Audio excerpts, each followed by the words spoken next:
Hello students, welcome to JK exam cracker. Myself Deepak Anand. तो जैसा कि आप सब जानते हो कि हमने लास्ट लेक्चर में क्या डिस्कस किया था, हमने सिलेबस डिस्कस किया था अकाउंट असिस्टेंट का। और मैंने आपको बताया था कि मैं आपकी फैकल्टी रहने वाला हूँ अकाउंट असिस्टेंट की, जो कि आपको पूरा का पूरा कोर्स अकाउंट्स का कंप्लीट करवाने वाला हूँ। ठीक है, तो accounting section, accounting and books keeping की सेक्शन जो है वो मैं देखने वाला हूँ। राइट, तो चलिए आज का हम देखते हैं हमारा फर्स्ट टॉपिक जो आपकी सेक्शन में है, जो आपके सिलेबस में पैटर्न में गिवन है आपको।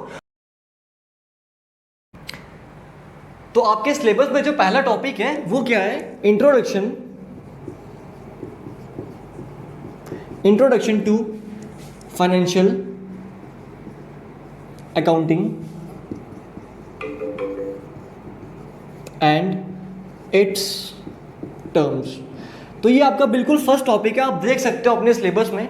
अगर आपने सिलेबस नहीं देखा है तो आप हमारी पुरानी वीडियो देख सकते हो, लिंक आपको डिस्क्रिप्शन बॉक्स में मिल जाएगा। राइट, तो चलिए देखते हैं इंट्रोडक्शन टू फाइनेंशियल अकाउंटिंग। तो पहले तो आपको पता होना चाहिए फाइनेंशियल अकाउंटिंग होती क्या है।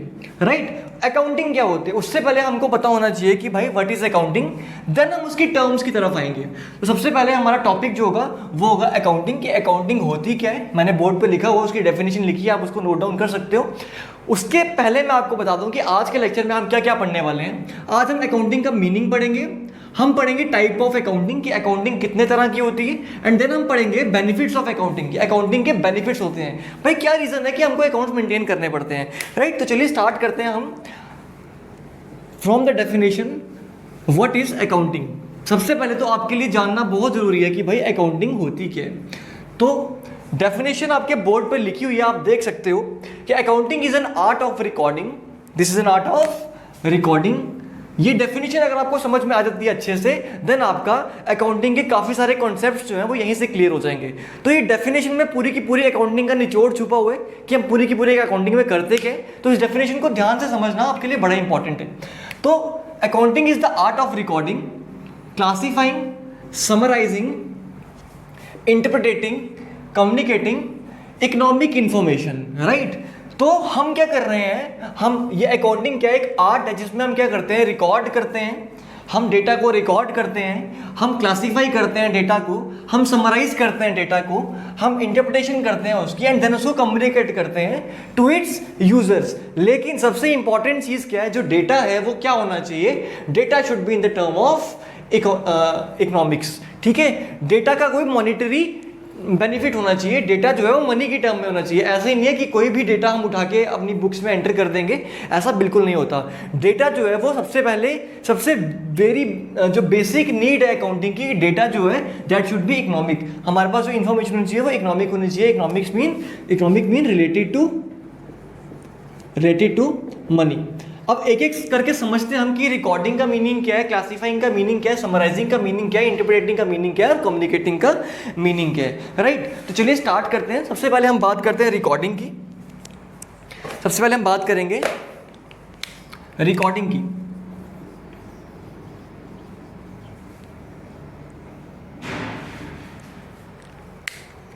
तो it refers to recording of financial information in an orderly manner soon after its occurrence. Right? तो क्या लिखा है मैंने, recording is the financial information, recording of financial information. हम रिकॉर्डिंग किसकी करेंगे, फाइनेंशियल इंफॉर्मेशन की, इन एन ऑर्डरली मैनर। जो वे है रिकॉर्ड करने का वो ऑर्डरली होना चाहिए, सून आफ्टर इट्स ऑकरेंस, जैसे ही वो ट्रांजेक्शन टेक प्लेस करती है, जैसे ही वो ट्रांजेक्शन होती है। इंफॉर्मेशन रहने दो, इसको आप इकोनॉमिक ट्रांजेक्शन लिख सकते हो, आप इसको आप इकोनॉमिक ट्रांजेक्शन लिख सकते हो। ठीक है, ट्रांजेक्शन लिख सकते हैं हम इसको।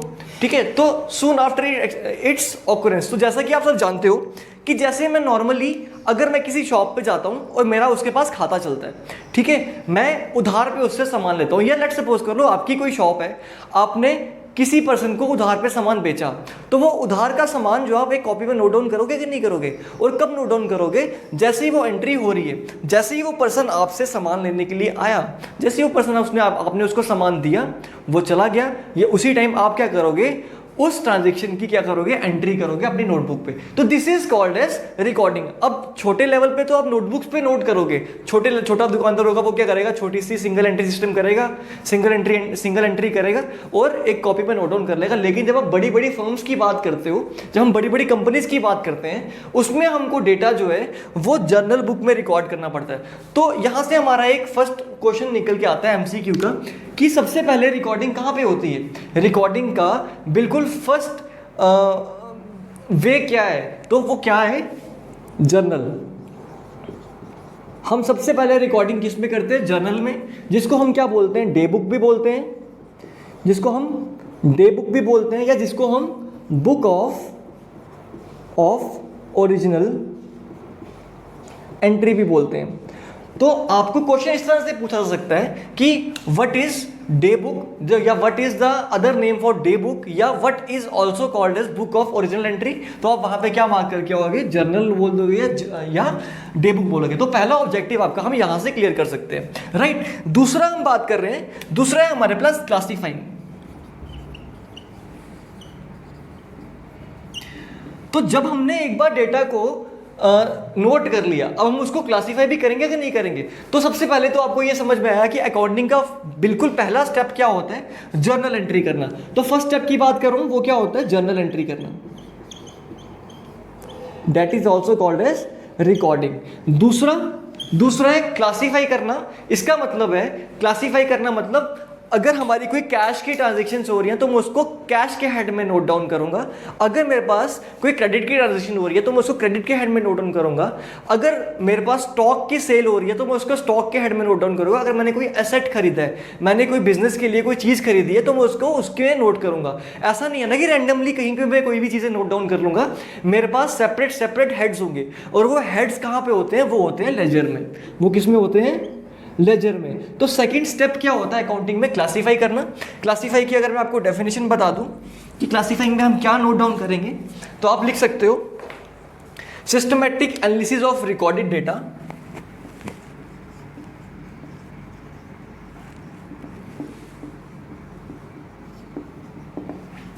Of recorded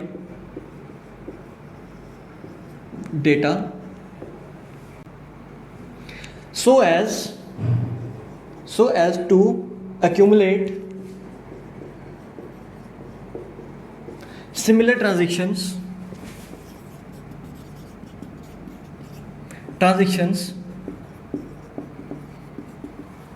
at one place। ठीक है, हम क्या करते हैं, हम सिस्टमैटिक एनालिसिस करते हैं किसका, रिकॉर्डेड डेटा का। सॉरी, जो डेटा हमने रिकॉर्ड किया अब उसका हम एनालिसिस करेंगे। एनालिसिस करने के बाद हम क्या करेंगे, उसको क्लासीफाई करेंगे, उसको एक्यूमुलेट करेंगे मतलब उसको अलग अलग हेड्स में भेजेंगे, so that similar transactions are at one place, ताकि जो सिमिलर ट्रांजैक्शंस हैं वो कहाँ पे आ जाए, एक ही प्लेस पे आ जाए। This is done by making ledgers. अब लेजर क्या होगा वो हम आगे पढ़ेंगे, ठीक है। तो सबसे पहले रिकॉर्डिंग किस में होती है, रिकॉर्डिंग होती है हमारी जर्नल बुक में। हम डेटा को क्लासीफाई कैसे करते हैं और उसको अलग अलग हेड्स में कैसे मेंटेन करते हैं, वो प्रोसेस हमारा कहाँ पे होता है, लेजर में होता है, राइट। तो आई होप आपको इतना तो समझ में आ गया होगा। तो आपको रिकॉर्डिंग और क्लासीफाइंग समझ में आ गया, आपको इसमें कोई भी डाउट नहीं रहा होगा। तो चलिए चलते हैं आगे की तरफ। आगे हमारा summarising.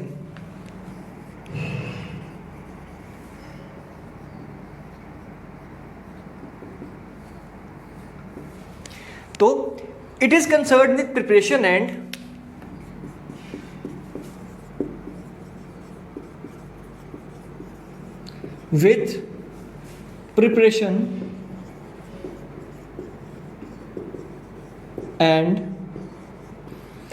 presentation of data so as it is useful to others।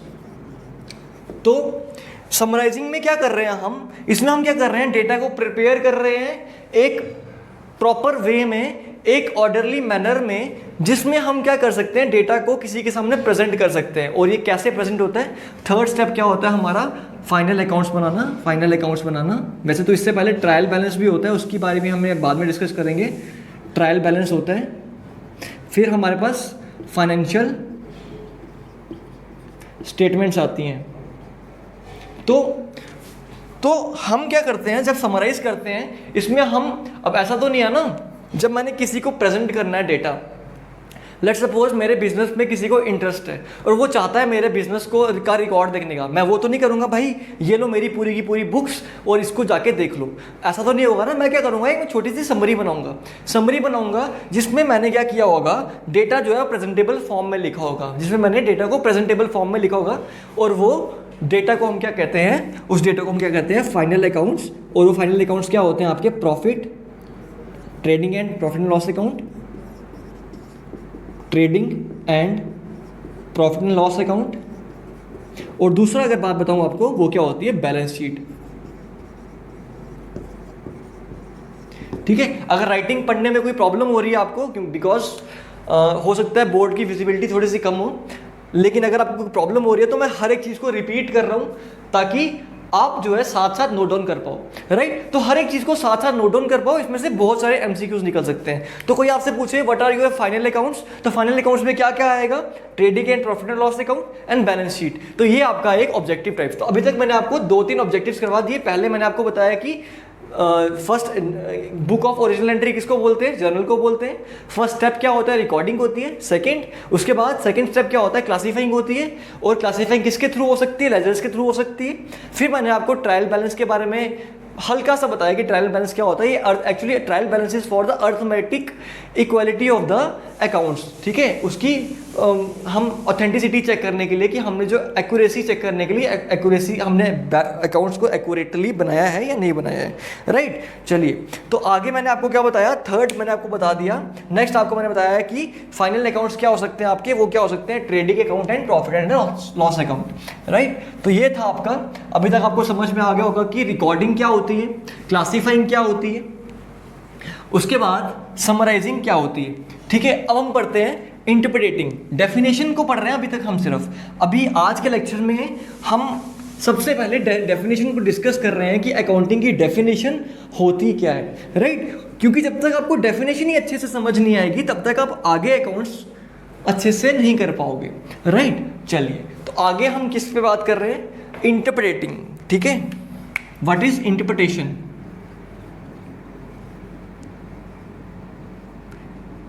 Interpreting का मतलब क्या है, इंटरप्रेटिंग मतलब क्या है कि बिजनेस में जब हमने किया, जो भी हमने पूरे साल में बिजनेस किया उसमें क्या हुआ, व्हाट हैपेंड।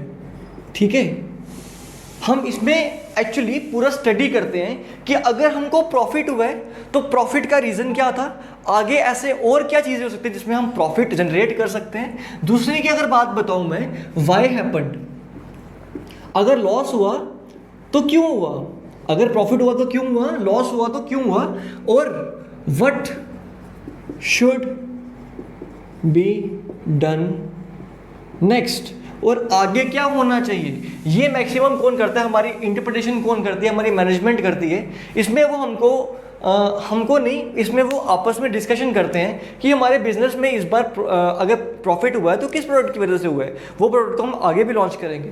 ठीक है, अगर लॉस हुआ तो किस लिए कर हुआ है, उस प्रोडक्ट को हम आगे से लॉन्च नहीं करेंगे। और आगे क्या होना चाहिए, what should be done in future, future में क्या होना चाहिए ताकि हमारे पास ऐसा सिनेरियो, अगर पॉजिटिव सिनेरियो हो तो वो सिनेरियो आना चाहिए, और क्या क्या स्टेप्स हैं अगर हमको लॉस हुआ तो उस लॉस को हम क्या कर पाए, ओवरकम कर पाए, राइट। तो ये था आपके इंटरप्रिटेशन। नेक्स्ट है आपके पास, नेक्स्ट है कम्युनिकेशन। कम्युनिकेशन का मतलब होता है किसी चीज को किसी के तक पहुंचाना, राइट, किसी के तक पहुंचाना। तो यहां पे आप एक टर्म देखोगे, यूजर्स, है ना। मैंने क्या लिखा है यहां पे, recording, classifying, summarising, interpreting and communicating economic transactions या economic data to its users. अब ये यूजर्स को ना भाई, सबसे पहले तो कम्युनिकेशन मतलब किसी चीज़ को किसी के तक पहुंचा देना, ठीक है। कम्युनिकेशन मतलब किसी की चीज, हमारा जो डेटा है, इन्फॉर्मेशन है, वो लोगों तक पहुंचाना। लेकिन भाई किसके तक पहुंचानी है? पहुंचानी किसके तक है? यूजर्स की तरफ, ठीक है। तो यहां से आपके 2-3 ऑब्जेक्टिव्स और निकल के आएंगे, इस वीडियो को ध्यान से देखते रहना। तो यूजर्स अकाउंटिंग के 2 होते हैं। एक होता है हमारे पास इंटरनल यूजर्स, और दूसरे कौन होते हैं हमारे पास? External users. तो सबसे पहले तो ऑब्जेक्टिव आ सकता है आपको भाई इंटरनल, ये हमारे जो यूजर्स होते हैं डेटा के, वो कौन कौन से होते हैं? तो हम बोल देंगे इंटरनल एक्सटर्नल यूजर्स। आपको अदर ऑप्शंस दिए होंगे, लेकिन आपको मार्क करके ये आना है। या इंटरनल यूजर्स की टाइप पूछ जा सकते हैं कि इंटरनल यूजर्स में या एक्सटर्नल यूजर्स में कौन आ सकता है। तो इंटरनल यूजर्स में सबसे पहले तो कौन आती है? हमारी मैनेजमेंट आती है। मैनेजमेंट आती है, सबसे पहले क्या आएगी हमारे पास? मैनेजमेंट आएगी। दूसरी ओनर्स जो है, थर्ड एम्प्लॉयज। अब ये कैसे इसको यूज करते हैं? मैनेजमेंट कैसे यूज करेगी पूरे के पूरे डेटा को? देखो ये पूरा प्रोसेस हम करेंगे, रिकॉर्ड करेंगे, क्लासिफाई करेंगे, समराइज करेंगे, इंटरप्रेट करेंगे, देन कम्युनिकेट करेंगे किसको? मैनेजमेंट को या इंटरनल यूजर्स को या एक्सटर्नल यूजर्स को। इन मैनेजमेंट का क्या काम है? मैनेजमेंट का काम है चेक करना कि हमारी ओवरऑल परफॉर्मेंस क्या रही है, वही इंटरप्रेट करेगी, है ना। मैनेजमेंट क्या करेगी? इंटरप्रेट करेगी पूरा का पूरा डेटा। दूसरा है ऑनर्स। देखो अब बिजनेस का ऑनर है, उसको तो पता होना चाहिए ना कि हम, मेरा बिजनेस कैसा परफॉर्म कर रहा है, वो बिजनेस अच्छा परफॉर्म कर भी रहा है या नहीं कर रहा है, क्या मुझे आगे फर्दर इस बिजनेस में और इन्वेस्टमेंट करने की नीड है या नहीं है। तो ये किसका रोल रहेगा? ऑनर का रहेगा। वैसे तो आपको ज़्यादा डीप जाने की जरूरत नहीं है, क्योंकि आपका एग्जाम जो है वो ऑब्जेक्टिव टाइप रहने वाला। तो मैं बिल्कुल यहाँ से आपको थोड़ी थोड़ी हिंट दूंगा कि किस किस का क्या यूजर है, बाकी ज़्यादा डिटेल में जाने की जरूरत नहीं है, बिकॉज एग्जाम जो है वो ऑब्जेक्टिव टाइप रहने वाले, और ऑब्जेक्टिव जो है ज़्यादा डिफिकल्ट नहीं आने वाले, राइट। देन है एम्प्लॉयज़ किस तरह यूज़ कर सकते हैं? एम्प्लॉयज़ को भी पता होना चाहिए। कई बार इस सेल्फ इस्टीम होती है, कई बार एम्प्लॉयज़ जो होते हैं उन्हें बड़ा अच्छा लगता है इस तरह ये जानना कि मेरी कंपनी ने जहाँ पे मैंने क्या किया है, काम किया है, वो अच्छा परफॉर्म कर रही है, और हो सकता है because of good performance of the company they might get bonus, ठीक है। हो सकता है उनको बोनस मिले या कुछ और मिले, ठीक है, कुछ पर्क्स मिले, कुछ बेनिफिट्स मिले। तो इंटरनल यूजर्स में हमारे पास क्या आते हैं? मैनेजमेंट आती है, ओनर्स आती है, एम्प्लॉयज़ आते हैं, एटसेट्रा, और भी यूजर्स कुछ हो सकते हैं। अगर मैं एक्सटर्नल यूजर्स की बात बताऊं, एक्सटर्नल में क्या आ जाएगा हमारे? इन्वेस्टर। सबसे पहले तो इन्वेस्टर्स, जिन लोगों ने बिजनेस में इन्वेस्ट करना है। आपने अगर किसी बिजनेस में इन्वेस्ट करना होगा तो आप पहले चेक करोगे कि नहीं करोगे कि उस बिजनेस की परफॉर्मेंस क्या है, क्या वो बिजनेस आगे जाके बूम करेगा या नहीं करेगा। जहां मैं पैसा लगा रहा हूँ वो बिना सोचे समझे लगा दोगे क्या? पहले आप पूरी रिसर्च करोगे। रिसर्च कैसे करोगे? इस अकाउंटिंग डेटा को देख के, जो डेटा हमने प्रिपेयर किया है उसको देख के, उसके फाइनेंशियल स्टेटमेंट्स को प्रिपेयर देख के आप एनालाइज करोगे कि वो बिजनेस जो है आगे ग्रो करेगा या नहीं करेगा। तो सबसे पहले तो इन्वेस्टर जो है, या अगर उसने इन्वेस्ट किया हुआ है तो वो जानने के लिए क्या रहेगा? इच्छुक रहेगा, वो जानने के लिए बड़ा ईगर रहेगा कि जहाँ पर मैंने पैसा इन्वेस्ट किया है वहाँ से मुझे कैसा रिटर्न आ रहा है, क्या मुझे प्रॉफिट हो रहा है, क्या मुझे लॉस हो रहा है, right. Investor is also a kind of your owner, लेकिन ऑनर्स अलग है, इन्वेस्टर अलग है। This is a kind of owner, ठीक है, क्योंकि उसने बिजनेस में पैसा लगाया, ठीक है। दूसरी बात करूं, creditors. What are creditors? Creditors वो लोग होता है जिन्होंने बिजनेस को उधार दिया हुआ है, राइट। मेरा अगर कोई बिजनेस है और मैंने किसी से कोई उधार पे सामान खरीदा हुआ है, और वो पर्सन क्या इंटरेस्टेड होगा कि नहीं होगा मेरी परफॉर्मेंस जानने में? वो बिल्कुल मेरे परफॉर्मेंस जानने के लिए इंटरेस्टेड होगा। क्यों? क्योंकि अगर मेरा बिजनेस अच्छे से परफॉर्म कर रहा होगा वो आगे भी मुझे उधार दे सकता है, या उसको ये डाउट नहीं होगा कि मेरा उधार कहीं फंसा ना रह जाए, हम कहीं डाउटफुल डेट में ना आ जाए, राइट। चलिए उसके आगे कौन कौन हमारे पास है? Government agencies. गवर्नमेंट बड़ा इंटरेस्टेड रहती है क्योंकि गवर्नमेंट को टैक्स, जीएसटी वगैरह जो है वो क्या करता है, वो हमको बिजनेस के थ्रू पे होता है, ठीक है। उसके बाद रिसर्च स्कॉलर्स।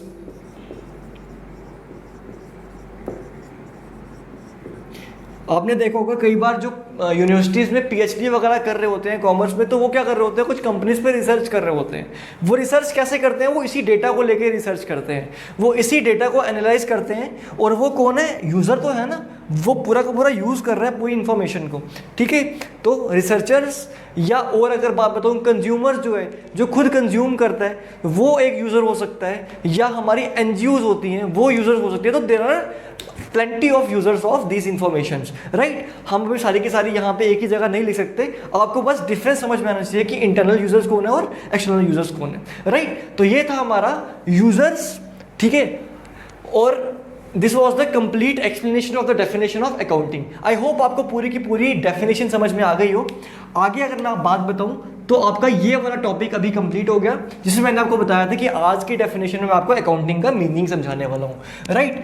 अब हम क्या करेंगे, अब हम देखेंगे टाइप्स ऑफ अकाउंटिंग। तो बिल्कुल शॉर्ट में इसको कंपाइल करके, बिकॉज इसकी बिल्कुल डिटेल में जाने की हमको जरूरत नहीं है, आपको थोड़ा सा ओवरव्यू होना चाहिए कि अकाउंटिंग की कितनी टाइप्स होती हैं, ठीक है। अकाउंटिंग की कितनी टाइप्स होती हैं, तो there are basically 3 types of accounting. There are basically 3 types of accounting. Accounting की 3 टाइप्स है। पहली क्या है, फाइनेंशियल अकाउंटिंग। दूसरी क्या है, कॉस्ट अकाउंटिंग।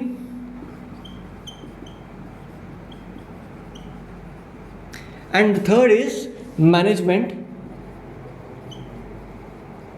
अकाउंटिंग, ठीक है। मैनेजमेंट अकाउंट, तो ये 3 टाइप्स है। आपको ऑब्जेक्टिव में पूछा जा सकता है कि फाइनेंशियल कितनी टाइप्स है अकाउंटिंग की, तो आप बता दोगे 3 टाइप्स हैं फाइनेंशियल। और इसमें से आपको जो पढ़नी है वो सिर्फ पढ़नी है फाइनेंशियल अकाउंटिंग, बिकॉज 12th तक यही ज़्यादा डोमिनेट करती है। ये कॉस्ट अकाउंटिंग, मैनेजमेंट अकाउंटिंग जो है ये बीकॉम या बीबीए के स्टूडेंट्स को पूछी जाती है, राइट। तो उनको पूछी नहीं जाती है, पूछी सारों को सेम चीज़ जाएगा। ये जो है उनके टॉपिक्स रहते हैं, तो ये ग्रेजुएशन बेस्ड टॉपिक्स हैं, और ये हमारे सिलेबस में जो हमारा अकाउंट सेशन का सिलेबस है ये उसमें इंक्लूडेड नहीं है, राइट। तो अकाउंटिंग की टाइप्स भी आपको समझ में आ गई कि financial accounting, cost accounting and management accounting. ज़्यादा डिटेल में जाने की जरूरत नहीं है। आगे हम देखेंगे कि यूजेस क्या है अकाउंट्स बनाने के, ठीक है। What are the uses of accounting.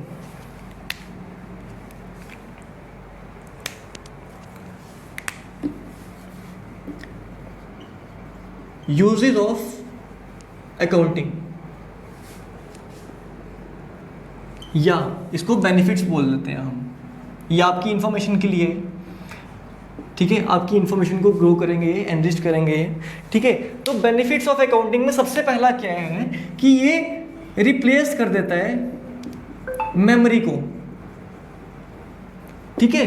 देखो, आपका एक बिजनेस है, उसमें जितनी भी ट्रांजैक्शंस हो रही हैं, क्या आपको वो सारी की सारी ट्रांजैक्शंस याद रहेंगी, जितनी भी लेन देन हो रहा है? क्योंकि ह्यूमन मेमोरी की भी एक कैपेसिटी है।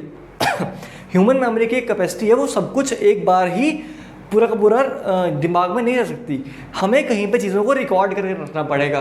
तो इसीलिए वो हमारी मेमोरी का काम करती है, ये मेमोरी को रिप्लेस कर देगी और हमारा काम जो है वो आसान कर देगी। तो सबसे पहला पॉइंट क्या है, that it replaces the memory. दूसरा, इट एस्टिमेट्स प्रॉफिट्स, हमारी प्रॉफिट का एस्टिमेशन करती है। अगर आप बिजनेस रन कर रहे हो, अगर आपको पता ही नहीं है कि आपके बिजनेस में प्रॉफिट हो रहा है या लॉस हो रहा है, आपने 1 साल 2 साल 3 साल बिजनेस कर लिया, लेकिन आपने कोई अकाउंट ही मेंटेन नहीं किए, आपको कोई आइडिया ही नहीं है आपको कि आपका बिजनेस प्रॉफिट में चल रहा है या लॉस में चल रहा है, तो उसका कोई बिजनेस को रन करने का कोई मतलब बनता है? नहीं बनता। तो इसीलिए आपको अकाउंट्स मेंटेन करने पड़ेंगे, जिससे क्या होगा, आपको पूरी की पूरी इन्फॉर्मेशन होगी कि आपका जो भी अकाउंट्स हैं, वो जो बिजनेस है आपका, वो आपको प्रॉफिट दे रहा है या लॉस दे रहा है। अगर प्रॉफिट दे रहा है तो कितना दे रहा है, ठीक है, राइट। थर्ड क्या हमारे पास, एस्टिमेट्स बिजनेस पोजीशन, हमारी बिजनेस की पोजीशन को एस्टिमेट करता है। जैसे हमको इसमें पता लगता है कि हमारे पास एसेट्स कितने हैं एट ए टाइम और लाइबिलिटीज कितनी हैं। अब एसेट्स और लाइबिलिटीज की अगर मैं आपको छोटी छोटी हिंट दे दूं, तो एसेट्स क्या होते हैं, anything of economic value, anything of economic value, कोई भी ऐसी चीज़ इकोनॉमिक वैल्यू की जो कि कंपनी की है। जैसे कि अगर मैं अपने एसेट्स की बात करूं, अभी हमारे स्टूडियो की बात करूं अगर मैं, तो हमारे पास ये बोर्ड, ये मार्कर, ये कैमरा स्टैंड, ये माइक, ये क्या है हमारे एसेट है। सिमिलरली अगर मैं बिजनेस की बात करूं तो बिजनेस में अगर मैं बिजनेस रन कर रहा हूं तो बिजनेस की बिल्डिंग, ठीक है, बिजनेस का फर्नीचर, बिजनेस का स्टॉक, बिजनेस के डेटर्स, ठीक है, ये सब क्या होते हैं, उसके एसेट्स होते हैं जिसकी कोई ना कोई वैल्यू हो। तो आगे डिस्कस करेंगे इसके बारे में कि एसेट्स के कितने टाइप्स होते हैं, क्या नहीं होते हैं, वो आगे हमारा सारा का सारा कवर होगा जब हम फाइनेंशियल अकाउंटिंग की टर्म्स को डिस्कस करेंगे। सिमिलरली लायबिलिटीज क्या होती है, एसेट्स का बिल्कुल उल्टा, जो चीज़ें हमने बिजनेस ने किसी को देनी होती हैं, जो बिजनेस ने किसी से उधार में चीज़ें ले ली हुई हैं, उससे हम क्या कहते हैं, लायबिलिटीज कहते हैं। ये बिल्कुल अभी शॉर्ट में समझो कि एसेट्स क्या है, हमारे अपना कोई चीज़ जो बिजनेस की है, और लायबिलिटी मतलब जो बिजनेस ने किसी को उधार देना है, राइट। तो आई होप आपको समझ में आ गया हो। नेक्स्ट हमको हेल्प करता है ये लीगल प्रोविजंस को हेल्प करने में, लीगल प्रोविजंस को डील करने में। आप देखते हो, आपने मूवीज में देखा होगा कई बार इनकम टैक्स वगैरह की रेट्स वगैरह बढ़ती हैं, तो वो सबसे पहले कहते हैं भाई अपने अकाउंट्स दिखाओ। तो जिसने अच्छे से अकाउंट्स मेंटेन किए होंगे, जिसने टैक्स वगैरह अच्छे से पे किया होगा, जिसमें मैं टैक्स लिख दूंगा, जीएसटी लिख दूंगा, टैक्स जीएसटी वगैरह अच्छे से जिसने पे किया होगा वो बच जाएगा। जिसके अकाउंट्स वेल मेंटेन्ड होंगे उसको कुछ भी नहीं कहा जाएगा। लेकिन जिसके अकाउंट्स जो है वेल मेंटेन्ड नहीं होंगे, जिसमें कुछ ब्लैक मनी दिख रही होगी, तो वो पर्सन पकड़ा जाता है। तो सबसे पहले अगर हमारे अकाउंट्स वेल मेंटेन्ड हैं तो लीगल प्रोविजंस जो हैं, जितनी भी लीगलिटीज़ होती हैं बिजनेस में, वो हम अच्छे से डील कर पाएंगे, राइट। आई होप आपको समझ में आ रही है हर एक चीज़। सॉल्विंग डिस्प्यूट्स, देखो डिस्प्यूट्स क्यों होते हैं, डिस्प्यूट्स होते हैं जब कोई चीज़ रिटर्न ना हो, ठीक है। दो पर्सन है, उनके बीच में डिस्प्यूट्स हुए हैं। लेट्स सपोज कर लो मेरे पास कोई सामान लेने के लिए आया और उसने मेरे से 2000 का सामान खरीद लिया। अब उसने क्या किया, मैंने उसको कहीं पे नोट डाउन नहीं किया या उससे भी कहीं पे सिग्नेचर्स नहीं लिए, उसने मुझे कुछ भी प्रूफ नहीं दिया, ठीक है। अब क्या होगा, वो थोड़े टाइम के बाद आएगा, कहेगा भाई बताओ आपके पैसे कितने हुए, ये लो आपका 1000 रुपये, आपके 1000 रुपये थे। मैं कहूँगा नहीं भाई आपने तो मेरे से 2000 का सामान लिया था, ठीक है। तो वो कहेगा नहीं 1000 का लिया था। आ गया ना कन्फ्लिक्ट। अगर यही चीज़ मैंने स्टार्टिंग में नोट करके रखी होती, ठीक है, उसके सिग्नेचर्स ले लिए होते कि उसने 2000 का सामान लिया मेरे से, या सिंपली मैंने नोट कर ली होती, उसकी नज़र में आई होती, तो ये कन्फ्लिक्ट आता ही नहीं। तो जब कोई चीज़ रिटर्न होगी, जब किसी चीज़ का प्रूफ हमारे पास मेंटेन्ड होगा, तो ऑब्वियसली उस चीज़ को लिखने का हमारे पास कभी उस चीज़ में कभी भी डिस्प्यूट्स आ ही नहीं सकते, ठीक है। नेक्स्ट देखते हैं हम असिस्टेंट्स टू मैनेजमेंट, ठीक है। मैनेजमेंट को असिस्ट करते हैं, हम पहले भी इसके बारे में डिस्कस कर चुके हैं कि मैनेजमेंट को किस तरह से हेल्प करती है। जब हमने डेटा को एनालाइज, हमने रिकॉर्ड, एनालाइज, समराइज, क्लासीफाई किया था, तो वो पूरी की पूरी मैनेजमेंट को असिस्ट करती है। डेटा मैनेजमेंट को असिस्ट करता है, हेल्प करता है आगे बिजनेस की पॉलिसीज़ को फ्रेम करने में, राइट। तो आई होप आपको ये बेनिफिट्स भी समझ आ गए हों। तो हमारे तीनों टॉपिक्स आज से कंप्लीट हो चुके हैं। आई होप हर एक चीज़ आपको क्लियर है, और इसके बीच में से डेफिनेटली कोई ना कोई MCQs तो आपका आएगा ही आएगा, राइट। तो सारे का सारा जो है अच्छे से लेक्चर्स देखो, अगर समझ में नहीं आई है तो आप कमेंट बॉक्स में मेंशन कर सकते हो, राइट। तो चलिए आज के लेक्चर में इतना ही स्टूडेंट्स। वीडियो को लाइक करो, सब्सक्राइब करो चैनल को अगर आपने सब्सक्राइब नहीं किया है, एंड आने वाली वीडियोस का वेट करते रहो। आने वाली वीडियोस में हम और आपके लिए अच्छा कंटेंट प्रोवाइड करते रहेंगे। तो थैंक्स गाइस, टेक केयर।